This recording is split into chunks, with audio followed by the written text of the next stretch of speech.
Hey again, everyone. Thank you for joining me. There's a lot of folks make a lot of content out there, so if you are with my discussions, it is much appreciated. So, we're going to continue the conversations talking about parenting with a narcissist. And the short answer is you can't, because anything that you try to do is going to be subverted by the narcissist. The Since the narcopath, the ones that I was around weren't really that intelligent, but very centered on themselves as a narcopath can be, and heartless. So they're calculating, but they're not even really smart enough to create a win-win situation so that you so that you stick around, like just indefinitely. But when I started to wake up to the issues that I had done everything that I could do as a husband and a parent, and that I was in overdrive the entire time, when I started to wake up to this, well before the discard, I would have some glimpses of happiness, even around the narcopaths, because I started to figure out what was going on. I didn't have a name for it yet, but when I was trying to continue the family, which I think is the right thing to do. If there's, you don't do things out of convenience. I mean, if you bring people into the world, you need to step up, and that's what I did. So I ever since I knew that we were going to be a family, it was things change. You have to grow up. You have to adjust. You have to make plans. You have to work harder. That's just what I did. And I'm going to tell you something now. I think I did it right. I think I did everything that I could do in my power to make things right for the family. In the meantime, the narcopath and her narcopath mother were still subverting things. I mean, God, looking back to know through a little bit of deductive reasoning what they were trying to do to me is it's insidious. It's insane. It's it's evil. It's what it is. And they make there's no difference to them what happens to you or anyone or even the kids. This is what's so sad about this, is that as bad as things were, and I knew that if I'd continued to push my envelope, being trying to be healthy and happy and prosperous and free, all those things, the more that I engaged in those kinds of behavior, instead of being just pushed around, and they can push you in your mind, not obviously not physically, but in your mind, they create scenarios that are no win for you, and they're doing things all the time. Everything's calculated. Like I said, it doesn't even have to be. They don't even have to be, really intelligent. But if they've got you by the short hairs, so to speak, and you've got a kid with them, and you care about those kids, you're willing to put up with just about anything. And so I put up with it for a really very long time, and they made it difficult for me to discipline. And I'm not into um, corporal discipline too much, but I do think that occasionally a spanking might be necessary, but not much. Don't beat on your kids or anything. I'm just saying that there are certain things that I deemed would have been appropriate that they wouldn't let me do. It's almost like they wanted the kids to misbehave, and like they were trying to teach them to not respect authority. I know it sounds kind of, I don't care what it sounds like, to tell you the truth. You have to respect authority, because if the authority actually cares about you, they probably have your best interest in mind. So the being the father figure, which is of course being torn down daily and for the last decades, they're on the bandwagon for that. So I couldn't really do what I wanted to do and how I wanted to do it. But I did spend a lot of time with both of our children, and I spent a lot of time with them. And that's just what you do. You got to put everything away um, to do your job. It's your job. If you bring people into the world, it's your job. Of course, the narcopaths are tearing everything down behind your back the whole time, and they're really good at propagandizing people. So they're obviously going to be really good at propagandizing your kids too.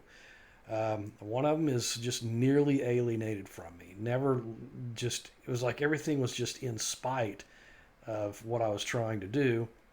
And I know this happens occasionally, or there's certain teenage years where people are rebellious anyway. This is over and beyond that. I'm not talking about just regular stuff. I'm talking about things that are very sinister and wrong the way that they behave, and they're proselytizing to the kids the whole time. Well, there's nothing I can do about that now. It's been, that's been years and years.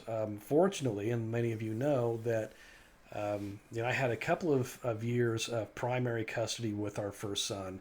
And I think things would have actually been much worse if I hadn't had some primary custody with him. I think it would have been worse. It still hasn't turned out really as good as I'd like to see it turn out, but we'll see. But our second son, who I got primary custody about 6.5, 7 years ago now, I'm sorry, it's just you've got to have that influence of at least one sane, not narcopathic parent. And so things turned out even better than I'd hoped in that department. So um, the narcopath uses any and all means to get to you. So to put this kind of in a bigger picture, the and I'm going to talk about kind of what's going on in the outside world as well, not such a narrow or micro view of this. Um, I lost my train of thought. Anyway, excuse me. Let me see if I can remember where I was. Anyway, the parenting is impossible with one. So when they're propagandizing the kids and they're propagandizing the neighbors and they're busy tearing you down to your face and behind your back, it can also make it hard for you to parent correctly. But I held my ground the whole time. I think that I did what any good person would do, and it's still, jury's still out on one, so to speak. And I don't know what to tell folks except uh, try to. You definitely don't want to tell the kids, at least while they're kids, that you're dealing with a narcissist. They're not going to understand it, and they're going to resent you for it as well. I think that you can try later on when your kids are adults, but you kind of have to make the best of a bad situation. And I know I know it's not much advice because I've really got to think about how I made it through. I really just didn't rock the boat. I really just, like I said, if you've got kids with a narcopath, you're willing to put up with a lot of pressure. Okay, just because there was no yelling or anything in the house. There was, I didn't twist off or lose my temper with the narcopath, even when they were pushing my buttons, even when they were trying to make that happen. Towards the end, I did, and I finally just lost my mind. And of course, they use that against you. And I left a nasty voicemail on the narcopath mother's phone, which after 20 some odd years of abuse, that was really the first and only time that I ever said anything nasty to her. But of course, that was the reason that she could point out that I was crazy. So, and a bad person, and a bad father, and a bad parent, husband, etc. To her little gaggle of nasty friends. So anyway, that they're going to use it against you anyway. So I think what you got to do is just buckle down and do the best you can until you can find a way out, and seek legal counsel, and if you can afford it, and document everything. I got to where I documented every single thing through the divorce process. She would always these texts that don't really mean anything, and they're just doing it to bug you, and they do it at certain times, like a year later on Valentine's Day. She knows that you're probably somewhere, and I'm at dinner with someone, not her. So she texts me on, they have they pick and pinpoint times, and I'm just trying to move on and get over it because I just at that point I just lost everything, and they pick points, and they'll pick a day before the kid's birthday to do shit that screw stuff up if you're supposed to have the kid for the birthday.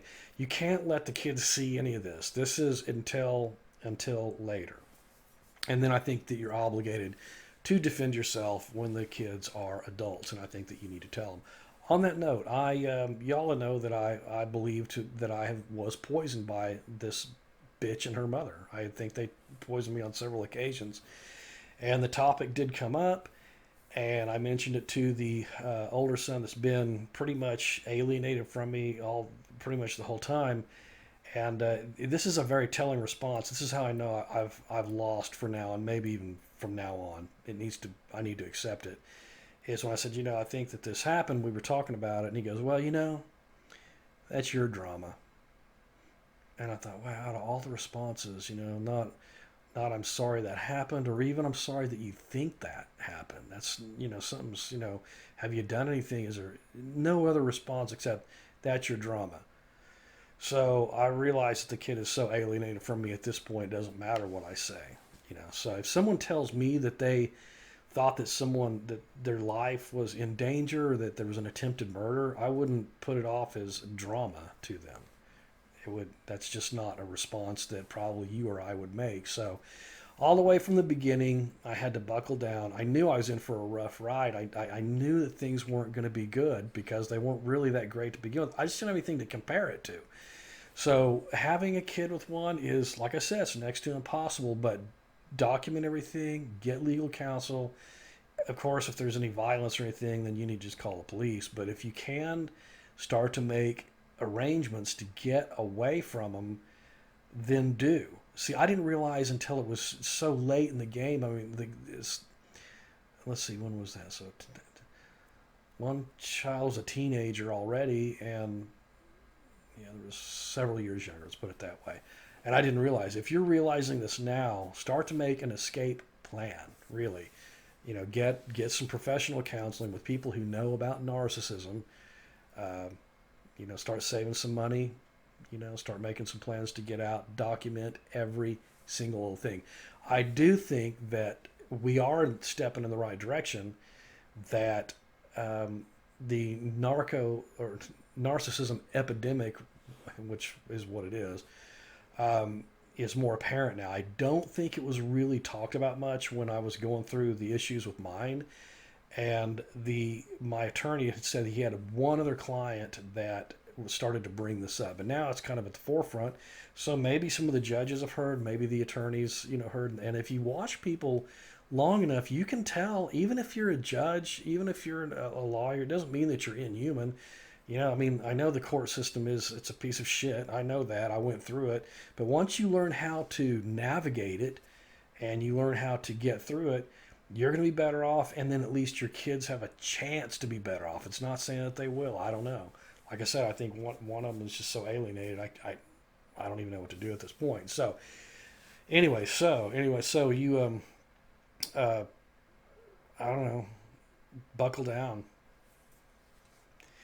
It's unfortunate that those of us, the influencers, the people that are in charge, have made this possible. It is a societal problem. It's a worldwide societal problem. Shit's a mess right now. People are just out of their minds. They're crazy. And I think it started several decades ago, and I don't really see it turning around. That's why I'm just trying to I don't see this turning around anytime soon, and I don't see your narcopath turning around anytime soon either. So you need to make arrangements on both fronts to get safe, get away from them. So as far as parenting with one, it's unfortunate. You're gonna have to do the best you can, and hope for hope, I guess. Anyway, so it's good to see you all again, and I hope to see you all again real soon. Thanks.